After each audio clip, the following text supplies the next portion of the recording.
Salut Fiona. Salut Aïma. Ça va? Yes, c'est toi. Ah, ça va, tranquillement. Je suis contente de te voir. Ouais, moi aussi, moi Je aussi. t'attendais avec impatience. Justement, moi je suis super content d'être là. Ok. Et je me posais la question avant qu'on commence, c'est toi qui as créé justement l'association Résilience? Exactement. Ok. Ouais. Dans quel but à la base? Ah, dans quel but? Bah, si tu veux, c'est un peu le prolongement de tout mon parcours, ma vision pour le territoire, la Guadeloupe, la planète. Et cette association, l'idée, c'est vraiment de pouvoir fédérer les Guadeloupéens autour, je dirais, peut-être de deux grandes missions, à la fois la protection de la biodiversité, de la nature, la réappropriation de ce patrimoine-là, et aussi apprendre à développer son autosuffisance, son autonomie, sa résilience. Et ça passe par pas mal d'événements, d'ateliers, de formations sur le jardin, sur le bricolage avec de la récup et etc., etc. Ok. Mais c'est quoi ton parcours pour en arriver jusque-là? Genre, qu'est-ce que tu as fait qui t'a emmené jusque-là aujourd'hui? Ah bah, il faut savoir que j'ai grandi dans ce quartier, justement. Ok, d'accord. Donc au final, je suis au retour à la source, si on peut dire ça comme ça. Et justement, le fait de grandir en Guadeloupe, au bord de la mer, ben, ça a éveillé en moi le désir de protéger toute cette nature. Et du coup, j'ai fait des études dans ce sens. D'accord. Je me suis surtout formée initialement à la biologie marine, Ok. la protection des milieux naturels. J'ai bougé en Australie, en Asie du Sud-Est, en sac à dos. Ouais, j'ai pas mal bourlingué. J'étais à Mayotte, j'étais conservatrice d'une réserve naturelle. Et en fait, avant de revenir en Guadeloupe, je m'étais dit, après 4 ans de Mayotte, bon, allez, je pars en tour du monde et tout et tout. Et en fait, je suis passée en Guadeloupe et je me suis dit, non, je reste chez moi parce que c'est le moment de redonner à la Guadeloupe tout ce que je suis allée apprendre ailleurs. Ok, cette notion justement de partage, de ramener à la Guadeloupe ce que tu as appris ailleurs, c'est important pour toi? Clairement, clairement. Et je pense que d'ailleurs que j'appelle tous les Guadeloupéens qui sont à l'extérieur à rentrer pour continuer à développer le territoire parce qu'on a vraiment besoin. Il n'y a pas plus légitime que nous à faire toutes les choses qu'on doit faire pour le territoire, quoi. Bah du coup, tu me fais faire une petite visite? On nous aller? Je te suis. Yes.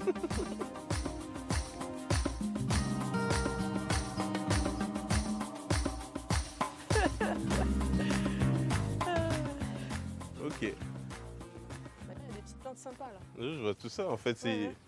c'est ici que tout se passe. Exactement. On est sur l'écolieu de l'association Résilience 97. Hein. Bienvenue de nouveau. D'accord, donc c'est ici que vous faites les ateliers, que vous rencontrez, que les gens se Exactement. rencontrent. Donc c'est vraiment un lieu où les gens peuvent se rencontrer, apprendre, partager autour des questions qu'on a abordées tout à l'heure. Donc le territoire, la protection de la nature et l'autosuffisance, la résilience, etc. Justement, Ah. justement, le mot résilience, il représente quoi pour toi? Alors résilience, c'est un mot que je trouve intéressant. C'est un mot qui s'applique autant aux humains qu'à la nature. Ok, C'est la capacité, par exemple, pour un être humain à rebondir après un trauma ok, et la capacité pour la nature à se régénérer, par exemple, à revenir à un état zéro après une perturbation. Donc ça peut être une pollution, ça peut être un cyclone, d'accord. etc.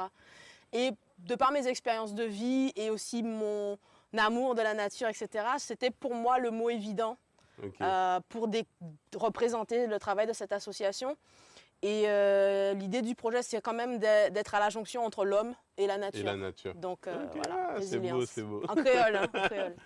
Ok, d'accord. Et donc vous avez, je pense que vous avez des personnes de tout âge qui viennent à vous. Les plus jeunes sont aussi intéressés à tout ça que les Oui. plus âgés?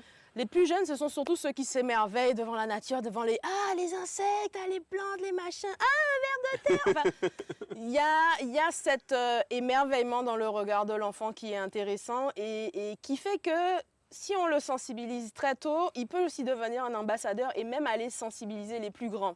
Ok, Voilà. ok, Donc c'est important d'œuvrer pour tous les âges, on va dire. ok. Voilà. Je suis un peu curieux, Mhm. mais en fait j'ai vu une botte de terre, j'ai cru que c'était Ah un termitière. non, ça c'est justement un magnifique réchaud qu'on a fabriqué lors d'un de nos ateliers, Ok. puisqu'on fait des ateliers d'éco-construction aussi. D'accord. Et donc c'est un réchaud qui a été fabriqué avec une terre argileuse et également des feuilles de vétiver pour faire tenir le tout. Et en fait c'est une façon de de cuisiner sans avoir utilisé des matériaux polluants ou des choses qui viennent de très loin. Et voilà. Donc, on peut faire des maisons aussi. Hein. C'est prévu bientôt. C'est prévu. Ok, ok. Et toutes tes connaissances, que ce soit la connaissance des plantes, la connaissance justement savoir faire un four en terre, tu as appris ça avec tous tes voyages ou tu as appris ça comment?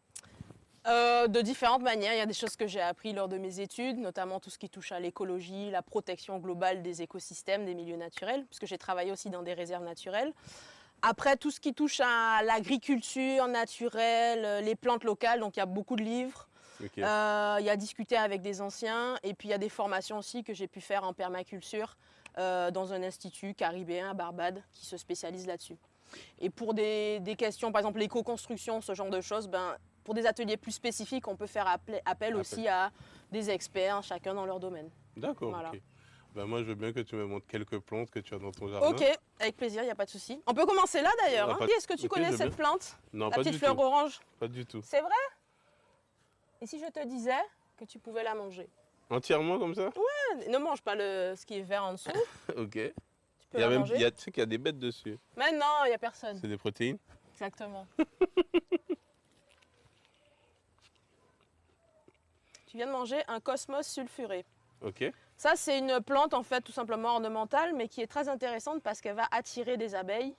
Elle va attirer plein de bêtes qui vont venir, ce qu'on appelle les pollinisateurs, qui vont venir dans ton jardin pour après se frotter dans tes plantes et faire qu'elles font des fruits. Ok, d'accord. Donc c'est intéressant d'en avoir aussi dans ton jardin. Ok, top.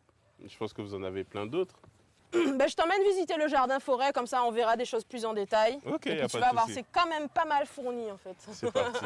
Donc ici en fait c'est vraiment un écolieu où on expérimente différents types d'agriculture, mais surtout naturelle. Ok, d'accord. Voilà, donc sur cet espace-là, c'est plutôt le côté agroforesterie en syntropie.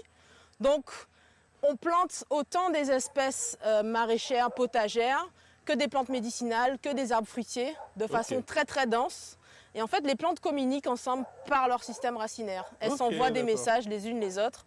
Et tu as des plantes du coup qui vont être utilisées simplement pour être coupées régulièrement et remises au sol, pour nourrir le sol, nourrir les plantes. Et comme ça apporte de la lumière à l'espace et ça fait pousser les autres. C'est ce qu'on appelle la syntropie. Voilà. Donc est-ce que tu reconnais des choses là, puisqu'on a quelques plantes médicinales J'aime bien. Il y a du moringa. Ah, je vois que tu es expert en moringa. Est-ce que tu savais que le moringa, donc la plante aux 1000 vertus, c'est une plante qui est arrivée avec les Indiens en Guadeloupe. Ok. Est-ce que tu savais qu'on pouvait la manger comme ça? Ah ouais? Bah vas-y, essaye. Avec les branches? Vas-y. Ce sont des fibres. Ok. Dans cette plante, il y a de très nombreuses vertus.